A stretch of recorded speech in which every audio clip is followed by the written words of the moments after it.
তাছাড়া আপনারা জানেন আমার ছেলে হারানো বেদনা নিয়ে আজকে 21 দিন পর্যন্ত ছেলেকে পাচ্ছিলাম না।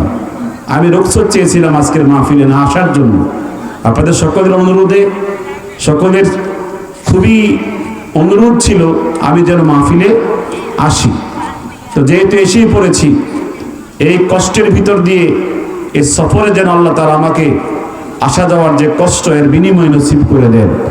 আমার সন্তানকে আমার কোলে ফিরিয়ে দেন। সবাই একটা আওয়াজ দিয়ে বলেন আমিন। জবানটা খুলে কর না আমিন। আপনাদের কষ্ট হচ্ছে মনে কথা বলতে? কষ্ট হচ্ছে আপনাদের? তো আমি আপনাদের কাছে দোয়া চাচ্ছি। আমার বক্তব্য শুরুতে আমি দোয়া চেয়ে আমার বক্তব্য শুরু করছি। আল্লাহ তাআলা আমাদের সকলকে শুনবার, আমল করবার তৌফিক দান করেন। কোরআনুল কারীমের সূরাতুল আহজাব থেকে একখানা আয়াতে কারিমা তেলাওয়াত করেছি, আর বিশুদ্ধ হাদিস থেকে একখানা হাদিস শরীফ আপনাদের সামনে উপস্থাপন করেছি। এই আয়াতে কারিমার উপরে নির্ভর করে, এই হাদিস শরীফের উপর নির্ভর করে কোরআন ও সুন্নাহর কিছু কথা আপনাদের সামনে উপস্থাপনের জন্য ইচ্ছে পোষণ করেছি। আল্লাহ তাআলা আমাকে বলবার, সবাইকে ধৈর্যের সাথে শুনবার, বাস্তব জীবনে আমল করবার তৌফিক দান করেন। সবাই একটু আমিন বলেন। আধা মিনিট সময় দেওয়া লাগবে। আমার মাইকটা অনেক নিচে, একটু উপর নিতে হবে। যারা মাইক অপারেটর আছেন, আমার মাইকের এই যে কানেকশনটা একটু উপরে দেন, একটু সময় দেন, এটা উপরে দেন। এটা আমি তো এখানে গুজা হয়ে কি করতে হবে, কথা বলতে হবে।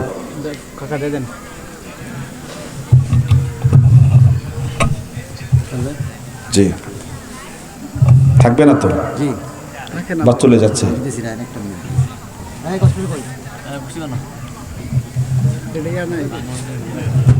এইটা আবার চলে গেছে, এটা নিচে চলে গেছে তো আবার।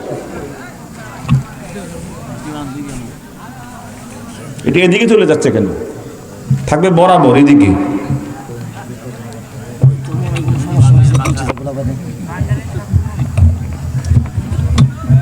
নিয়ম ওই বাঙালি থাকবে, হইতেই পারে, অসম্ভব কিছু থাকবে। হ্যাঁ, ঠিক আছে। তো কোরআনুল কারীমে আল্লাহ সুবহানাহু ওয়া তাআলা বলেছেন, বিসমিল্লাহির রহমানির রহিম, লাকাদ কানা লাকুম ফি রাসূলিল্লাহি উসওয়াতুন হাসানা। তোমাদের নবী হযরত মুহাম্মদ মুস্তাফা সাল্লাল্লাহু আলাইহি ওয়াসাল্লামের জীবনীতে রয়েছে তোমাদের জন্য সর্বোত্তম আদর্শ। জবান করে বলেন সুবহানাল্লাহ। আমাদের এই দুনিয়ার জীবন চলার জন্য, আমার ব্যক্তি জীবন, আমার সাংসারিক জীবন, আমার পারিবারিক জীবন, আমার সামাজিক জীবন, আমার ব্যবসায়িক জীবন, আমার চাকরি জীবন, আমার কৃষিকাজ, সকল ক্ষেত্রে আমি যাকে ফলো করব, যাকে অনুসরণ করব, যাকে সামনে রেখে আমার জীবন সাজাবো, তিনি আপনার নবী, আমার নবী, সর্বযুগের সর্বশ্রেষ্ঠ নবী, আকায়ে মাওলা হযরত মুহাম্মদ রাসূলুল্লাহ সাল্লাল্লাহু আলাইহি ওয়াসাল্লাম। কথা বলেন ঠিক কিনা? এই কারণে আল্লাহ তাআলা বলেছেন, লাকাদ কানা লাকুম ফি রাসূলিল্লাহি উসওয়াতুন হাসানা। তোমাদের নবী হযরত মুহাম্মদ, বলি সাল্লাল্লাহু আলাইহি ওয়াসাল্লামের জীবনের মধ্যে রয়েছে তোমাদের জন্য সবচেয়ে বড় আদর্শ, সবচেয়ে শ্রেষ্ঠ আদর্শ। জবান করে বলেন সুবহানাল্লাহ। এই আয়াতে কারিমার বুঝাবার পূর্বে আমি ভূমিকা একটা হাদিস শরীফ দিয়ে শুরু করতে চাই। বিশ্ববিখ্যাত মুহাদ্দিস, 12 লক্ষ হাদিসের হাফেজ। কয় লক্ষ হাদিসের হাফেজ? ইমাম মুসলিম রাহিমাহুল্লাহ, তিনি তার সহিহ গ্রন্থে বর্ণনা করেছেন, নবীজির সাহাবী 10 বছরের খাদেম আনাস ইবনে মালিক। এখানে কি হবে? কথা বলেন না।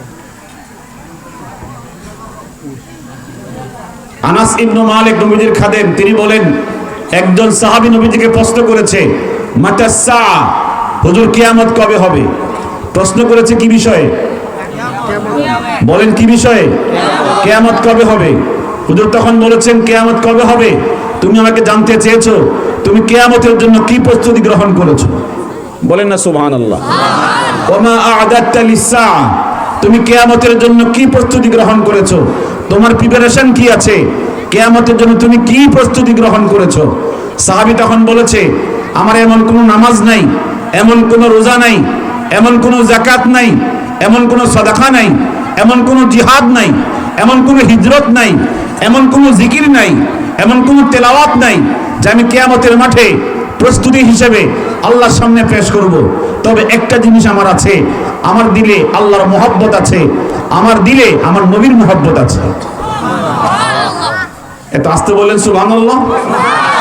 সাহাবী স্পষ্ট ভাষায় বলেছেন, আমি নামাজ নিয়ে, রোজা নিয়ে, হজ নিয়ে, যাকাত নিয়ে, আমার ইবাদত বন্দিগি নিয়ে আল্লাহর সামনে হাজির হতে পারি আর না হতে পারি, কিন্তু একটা জিনিস নিয়ে হাজির হতে পারি, আমার দিলে আল্লাহর মহব্বত আছে, আমার নবীর মহব্বত আছে। জোরে কোন সুবহানাল্লাহ। তিনি কি বলেছেন বলেন? আমার দিলে কার মহব্বত আছে? কথা বলেন, কার মহব্বত আছে? আল্লাহর মহব্বত আছে এবং নবীর মহব্বত আছে। যারা আমার সামনে বসেছেন, আমার সামনে যারা বসেছেন, সকলে একটু বলেন তো দেখি, মুখে মুখে মহব্বত দাবি করলে কি হয়ে যায়? আমি বললাম আমার দিলে আল্লাহর মহব্বত আছে, আমি বললেই কি মহব্বত ভিতরে ঢুকে যাবে? মহব্বত কি বললে হয়ে যায়? মহব্বতের জন্য কিছু করতে হয় কি হয় না? হাত তুলে কর হয় কি হয় না? জবান খুলে কর হয় কি হয় না? সাহাবী বলছেন, আমি আল্লাহকে ভালোবাসি, আমি রাসূলকে ভালোবাসি। জবান খুলে বলেন সুবহানাল্লাহ। হুজুর তখন জবাব দিয়েছেন, তুমি আল্লাহকে ভালোবাসো, রাসূলকে ভালোবাসো, কবরে 40,000 বছর। কয় হাজার বছর? সকলে বলেন কয় হাজার বছর? তুমি যাকে ভালোবাসো কবরে তোমার সাথে তিনি থাকবেন, তোমার রব, তোমার মালিক, তোমার আল্লাহ তোমার সাথেই থাকবেন কবরে 40,000 বছর। তোমার নবী, তোমার রাসূল হযরত মুহাম্মদ রাসূলুল্লাহ বলেন সাল্লাল্লাহু, তিনি তোমার সাথে কবরে 40,000 বছর থাকবেন। তোমার হাসরের মাঠে 50,000 বছর থাকবেন। ওই সিরাতের সময়, ওই ফুল সিরাত পার হওয়ার সময় 30,000 বছর তোমার রব, তোমার মালিক, তোমার আল্লাহ, তোমার নবী মুহাম্মদ রাসূলুল্লাহ তোমার সাথেই থাকবেন। জবান খুলে বলেন সুবহানাল্লাহ। ইন্নাকা মা মান আহবাবতা, হুজুর বলেছেন তুমি যাকে ভালোবাসো সে তোমাকে পরকালে সব স্টেশনে পার করে দিবে। কথা বোঝেন না আমার? হাদিস বোঝেন নাই? নবীজি বলেছেন তুমি যাকে ভালোবাসো, তুমি যাকে মহব্বত করো, কবরে, হাসরে, মিজানে, সিরাতে সমস্ত স্টেশনে তিনি তোমাকে পার করে দিবেন। জবান খুলে বলেন সুবহানাল্লাহ। আচ্ছা বলেন তো দেখি, আমার নবীকে আমি ভালোবাসলে, আমার মালিককে আমি ভালোবাসলে কবরে আমার মালিক আমাকে পার করে দিবে, এর থেকে শুভ সংবাদ কি হতে পারে? কথা বলেন না কেন? আমি আল্লাহকে ভালোবাসলে, আমার নবীকে মহব্বত করলে সিরাতে, হাসরে সমস্ত স্টেশনে আমার নবী আমাকে পার করে দিবে, এর থেকে সুখবর কি হতে পারে? ঠিক কি না বলেন? এই হাদিসে যিনি বর্ণনাকারী আনাস ইবনে মালিক বলেন, ওয়াল্লাহি, আল্লাহর কসম, মা ফারাহনা বাদাল ইসলামে ফারহান আশাদ্দ মিন কাওলি রাসূলিল্লাহ সাল্লাল্লাহু আলাইহি ওয়াসাল্লাম ইন্নাকা মা মান আহবাবতা। হুজুর যখন বলেছেন যাকে তুমি মহব্বত করো, ভালোবাসো, কবরে, হাসরে, সিরাতে, মিজানে সমস্ত স্টেশনে তিনি তোমাকে পার করে দিবেন, তোমাকে নাজাত দিয়ে দিবেন, এই কথাটা আমরা যে শুনেছি আজকে, এমন কোন কথা জীবনেও শুনি নাই। কথা কয়টা?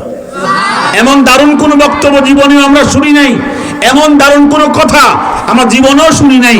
জবান খুলে বলেন সুবহানাল্লাহ। মা ফারাহনা বাদাল ইসলামে, ইসলাম গ্রহণের পর থেকে আমরা কোনোদিন এত আনন্দিত হই নাই যে আনন্দিত হয়েছে আজকের বক্তব্য শুনে। হুজুর বলেছেন ইন্নাকা মা মান আহবাবতা, তুমি থাকবা হাসরে, তুমি থাকবা কবরে, তুমি থাকবা মিজানে, তুমি থাকবা সিরাতে, তার সঙ্গে যাকে তুমি মহব্বত করো, ভালোবাসো। আচ্ছা আপনারা বলেন তো দেখি, আমাদের সমাজে মুসলমান দাবি করে মহব্বতের তালিকায় 1 নম্বরে খেলোয়াড়ের নাম আছে না নাই? কথা টাকা মুসলমান দাবি করে তার মহব্বতের তালিকায় 1 নম্বরে নায়ক নায়িকার নাম আছে না নাই? কথা কোন আছে না নাই? অতএব একজন মুসলমানদের 1 নম্বর তালিকায় থাকবে কার নাম? আল্লাহ। সবাই জোরে কোন কার নাম? এরপর 2 নম্বর থাকবে কে? মুহাম্মাদুর রাসূলুল্লাহর নাম। 3 নম্বর আব্বা আম্মার নাম। 4 নম্বরে তার স্ত্রী, পরবর্তী তার সমস্ত দুনিয়া জাগতিক যা দরকার তা মুহাব্বতের নাম থাকবে।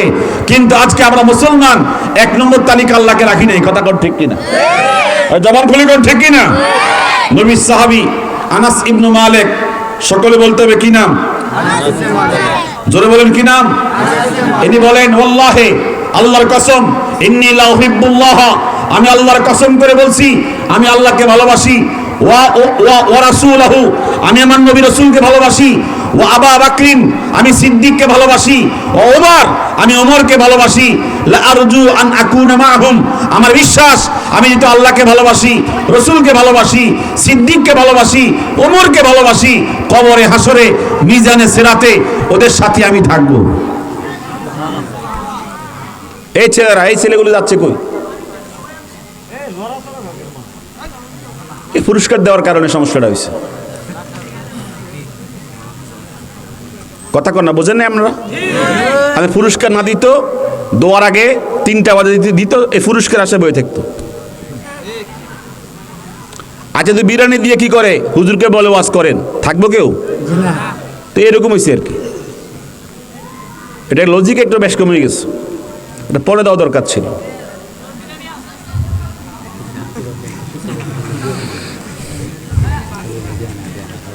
সাহাবী কি বলেছে? লা আরজু আন আকুনা মাআহুম, আমি বিশ্বাস করি যে আমি আল্লাহকে ভালোবাসি, রাসূলকে ভালোবাসি, ওমরকে ভালোবাসি, সিদ্দিককে ভালোবাসি, কবরে হাসরে মিজানে সিরাতে আমি ওদের সাথেই থাকবো। জোরে বলেন সুবহানাল্লাহ। একটা হাদিস বলবো, হাদিসটা বিশ্ববিখ্যাত মুহাদ্দিস ইমাম বুখারী রওয়ায়াত করেছেন। হাদিসখানে এভাবে আসছে, রাসূলুল্লাহ সাল্লাল্লাহু আলাইহি ওয়াসাল্লাম বলেছেন, রব্বি ইন্নাহুন্না আদলালনা কাসীরাম মিনান নাস, আয়াতে কারিমা তেলাওয়াত করছিলেন, ফামান তাবিআনি ফাইন্নাহু মিন্নি।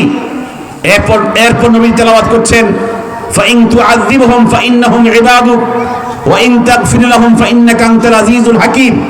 এই দুই আয়াতে কারিমা তেলাওয়াতের পরে হুজুর আকরাম সাল্লাল্লাহু আলাইহি সাল্লাম 2 হাত উত্তোলন করেছেন, এইভাবে হাত তুলেছেন। এই সবাই হাত তুলেন তো সবাই? আমরা এইভাবে হাত তুলি কার কাছে? বলেন কার কাছে? দোয়ার জন্য হাত তোলা। হাত তোলার পরে হুজুর বলছেন, আল্লাহুম্মা উম্মতি উম্মতি উম্মতি, আল্লাহ আমার উম্মতকে বাঁচাও। হুজুর বলছেন আমার উম্মতকে বাঁচাও, আমার উম্মতকে বাঁচাও। ফাবাকা, হুজুর কাঁদছেন, চোখের পানি ছেড়ে ছেড়ে কাঁদছেন, উম্মতের জন্য চোখের পানি ছাড়ছেন। আল্লাহ তাআলা জানেন কি জানেন না? দেখেন কি দেখেন না? আল্লাহ তাআলা বলেন, জিবরিল আমার দোস্ত কাঁদছে, কি জন্য কাঁদছে তাকে জিজ্ঞাসা করো। ওয়া হুয়া আলামু, অথচ আল্লাহ পাক জানেন, তিনি অধিক জানেন আমার নবী কেন কাঁদছে। কথা বলেন ঠিক কি না? জিবরিল আমার নবীর কাছে এসেছেন, ইয়া মুহাম্মদ, সকলে বলি সাল্লাল্লাহু মা ইউবকিকা, আপনি কাঁদছেন কি জন্য? আপনি কেন চোখের পানি ফেলছেন? হুজুর তখন বলছেন, ফাআখবারাহু, সংবাদ দিলেন, ও আমার জিবরিল, আমার উম্মত বাঁচবে কিভাবে শয়তানের ধোঁকা থেকে, শয়তানের খপ্পর থেকে, কবরে আযাব থেকে, হাসরের মুসিবত থেকে আমার উম্মত বাঁচবে কিভাবে, আমি সেজন্য কাঁদছি। আল্লাহ পাকের কাছে গিয়ে জিবরিল বলে, ইয়া রাব্বাল আলামিন, হে মালিক, হে জগতের মালিক, জগতের প্রতিপালক, আপনার দুস্থ হাবিব হযরত মুহাম্মদ বলি সাল্লাল্লাহু, তিনি কাঁদছেন উম্মতের দরদে, উম্মতের মায়ায় পড়ে, উম্মত বাঁচবে কিভাবে এজন্য কাঁদছেন। তখন আল্লাহ তাআলা বলেন, হে জিবরিল, আমার দোস্তের কাছে গিয়ে বলো, সানুরদিকা ফি উম্মতিকা, উম্মতের জন্য আপনি যা চাইবেন আমি আপনাকে দিয়ে সন্তুষ্ট করবই করব। জোরে বলেন সুবহানাল্লাহ।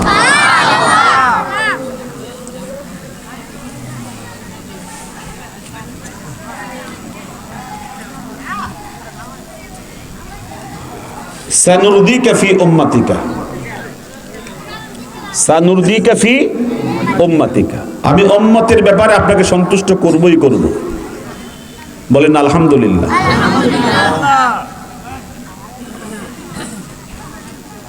এই হাদিসের ব্যাখ্যা বোঝাবার জন্য আমার মনে হয় আমি কতটুকু পারবো, আমি হাদিসে কোরআনের থেকে কথা বলার চেষ্টা করি। হয়তো আপনাদের মাঝে আমি বলতে পারবো কিনা, সে পরিবেশ আছে কিনা জানি না। একটা হাদিস শরীফ শোনাচ্ছি আপনাদের মাঝে। বিশ্ববিখ্যাত মুহাদ্দিস ইমাম মুসলিম রওয়ায়াত করেছেন। হুজুর বলেছেন, মাসালি ওয়া মাসালুকুম কামাসালি রাজুলিন আওকাদা নারা, আমার উদাহরণ তোমাদের সাথে, উম্মতের সাথে। কার সাথে? আমার উদাহরণ তোমাদের সাথে কামাসালি রাজুলিন, ওই ব্যক্তির মতো, আওকাদা নারা, যে ব্যক্তি একটা প্রদীপ জ্বালিয়েছে, বাতি জ্বালিয়েছে। কি জ্বালিয়েছে বলেন?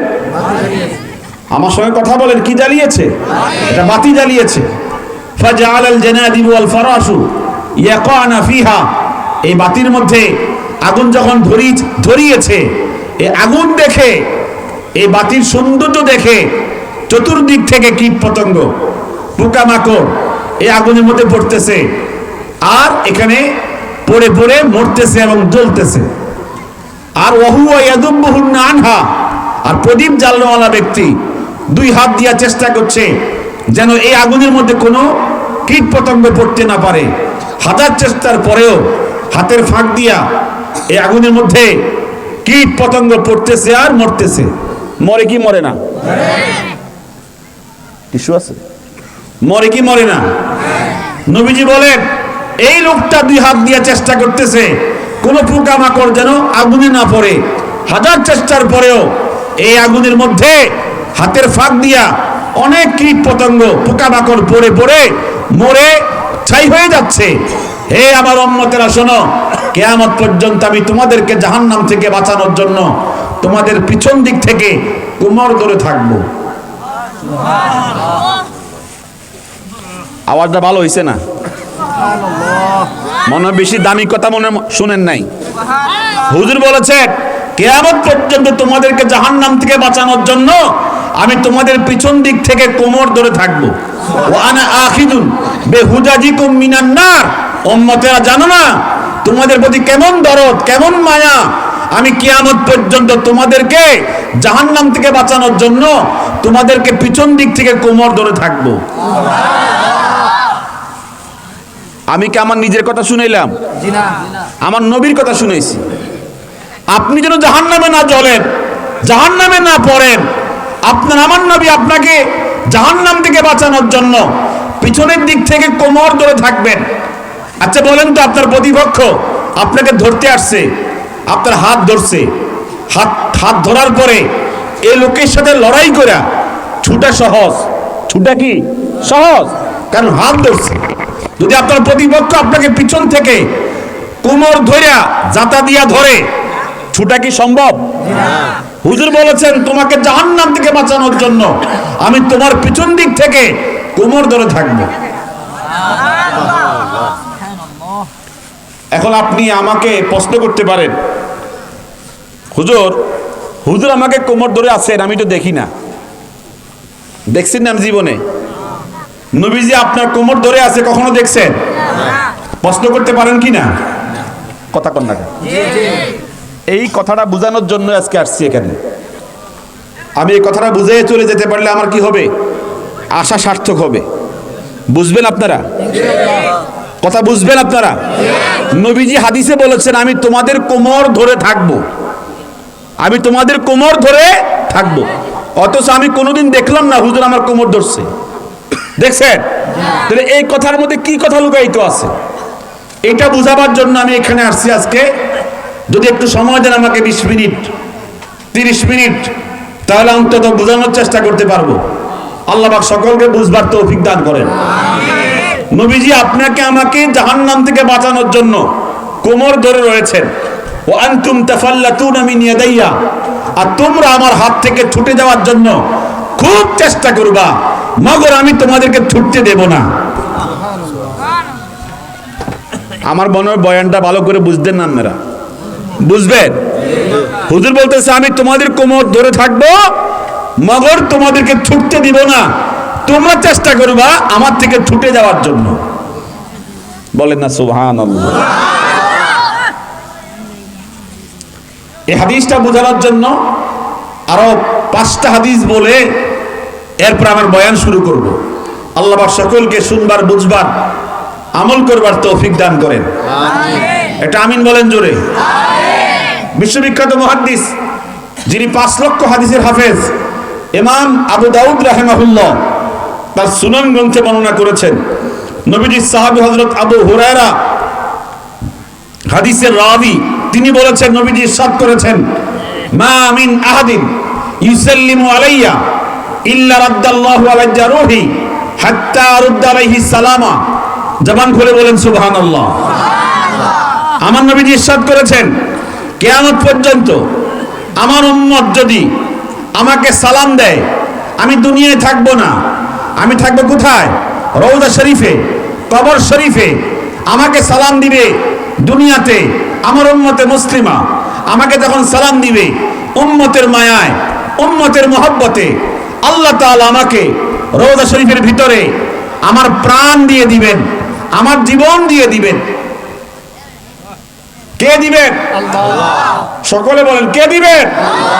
আমার উম্মতের দরদে, উম্মতের মায়ায় আল্লাহ তাআলা আমাকে প্রাণ দিয়ে দিবেন আর আমাকে ক্ষমতা দিয়ে দিবেন। ইয়া রাসূলুল্লাহ, হে আল্লাহ রাসূল, হে আমার দুস্থ হাবিব, উম্মতে মুসলিমা আপনাকে নেত্রকোনা থেকে সালাম দিয়েছে, আপনি কি সালাম পাইছেন? হুজুর তখন বলবেন, আমি পেয়েছি, তোমার ক্ষমতায় ফেরেশতার মাধ্যমে পেয়েছি। হাদিসের মধ্যে এসেছে, হাত্তা রুদ্দা আলাইহিস সালামা।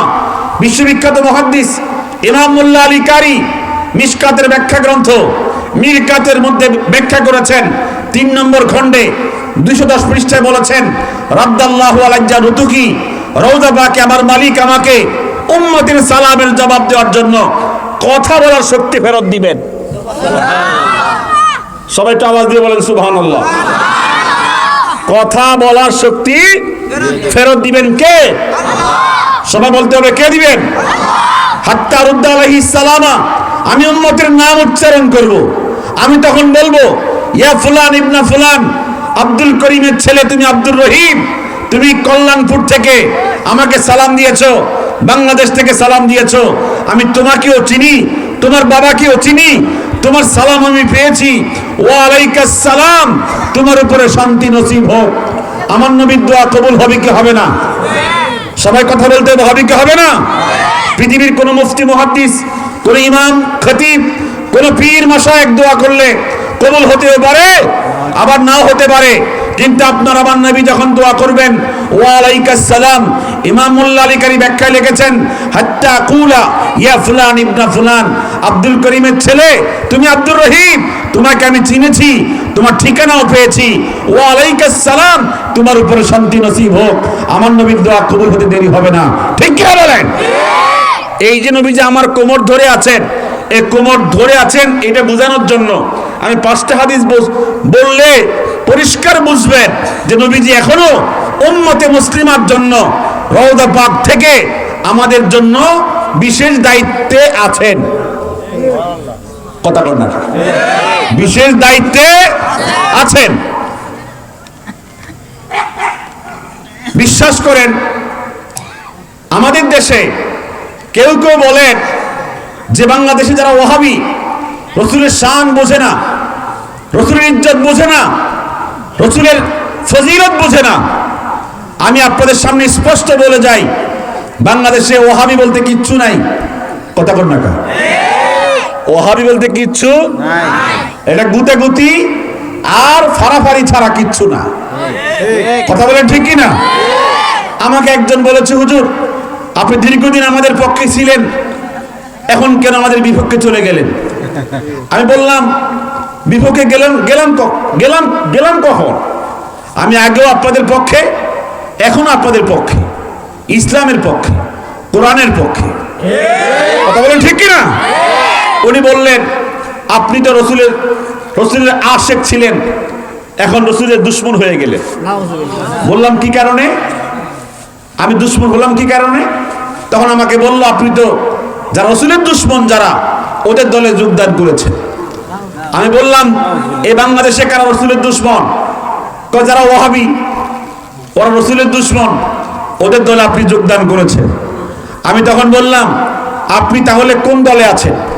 আমি আহলুস সুন্নাত ওয়াল জামাতের দলে, আমি সুন্নি। আমি কি সুন্নি? আমি তখন বললাম, ঠিক আছে আপনি সুন্নি আর আমি হলাম কি ওয়াহাবি, আপনাকে আর আমাকে একটু ওজন করি। কি করি? মুওয়াজানা করি, মুওয়াজানা। দেখি আপনার মধ্যে কয়টা সুন্নত আছে আর আমার মধ্যে কয়টা আছে। পরে বললাম, আপনার মাথায় টুপি নাই, 1 নম্বর সুন্নত নাই। মুখে দাড়ি ছাঁচেন, 46 বছর বয়স, বয়স কত? দাড়ি কি উঠছে না এখনো? কথা কোন উঠছে না? দাড়ি ছাসে যে একবারে এইভাবে কি রয়েছে, এইবারে মানে কি বলতাম আপনার শাসিন্ন অবস্থা দেখা যায়। দাড়ি কামান এ সুন্নত নাই, গায়ে সুন্নতি লেবাসও নাই, জামাটাও কিনা সুন্নতি পোশাক না। বললাম আপনার মুখে দাড়ি নাই, মাথায় টুপি নাই, গায়ে সুন্নতি লেবাস নাই, আমার সব থাকার পরেও আমি রসুলের দুশমন হয়ে গেলাম। আপনার মধ্যে সুন্নত না থাকার পরেও আপনি হয়ে গেলেন সুন্নি। এখন আপনারা বলেন মুখে দাবি করলে হয়ে যাবে? আরে কথা কোন হয়ে যাবে? সুন্নত থাকলেই সুন্নি, সুন্নত থাকলেই কি? যে সুন্নত নাই দাবি করে সে মিথ্যুক। কথা কোন ঠিক কিনা? সুন্নত থাকলেই আপনাকে বলতে হবে না আমি সুন্নি, বলতে হবে? আপনি সাইনবোর্ড পরে পরে ব্যবহার করেন, আমি কোন তরিকার, আপনি কোন তরিকার পরে বলেন, এটা একটু বন্ধ রাখেন আপাতত। আপনার ভিতরে সুন্নত আছে কি না আগে ওটা দেখতে হবে। দল পরে আগে আমার মধ্যে সুন্নত আছে কিনা, আপনার মধ্যে সুন্নত আছে কিনা। সুন্নত যার মধ্যে আছে তিনি সুন্নি, যার মধ্যে সুন্নত নাই আর দাবি করে সুন্নি মিথ্যুক। কথা কোন ঠিক কিনা? আমি স্পষ্ট বলতে চাই। উনাকে আমি বললাম আপনি আমাকে একটা উদাহরণ দেন, আমি রসুলের দুশমন হলাম কি কারণে, একটা দৃষ্টান্ত দেন। আপনি অমুক জায়গাতে বলেছেন এটা বিদাত, মানে একটা মাসআলাকে বলেছি বিদাত, এটা আমি এখানে বলতাম না, মানে একটা মাসআলাকে বিদাত বলছি। আপনি এটা বেদাত বললেন কেন? বেদাত বলার কারণে বুঝছি আপনি কি রসুলের দুশমন, মানে তারা দাঁড়ায় আর কি, আমি বুঝছি দাঁড়ানো বেদাত। কথা কর না, এটা আমি কি কইছি? এটা বললাম কেন আমি রসুলের দুশমন? আগে তো বলতেন, আগে তো কি করতেন?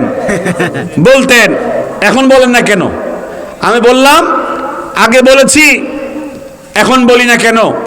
আমার বলার মধ্যে ভুল ছিল, বুঝার মধ্যে ভুল ছিল। আমি সিদ্ধান্ত নিয়েছি আমার বলার মধ্যে ভুল ছিল, বুঝার মধ্যে ভুল ছিল। মানুষ তো ভুল বুঝতেই পারে, কথা বল ঠিক কিনা? এরপরে বলতেছে যে এই কারণে তো আপনি রসুলের দুশমন হয়ে গেলেন।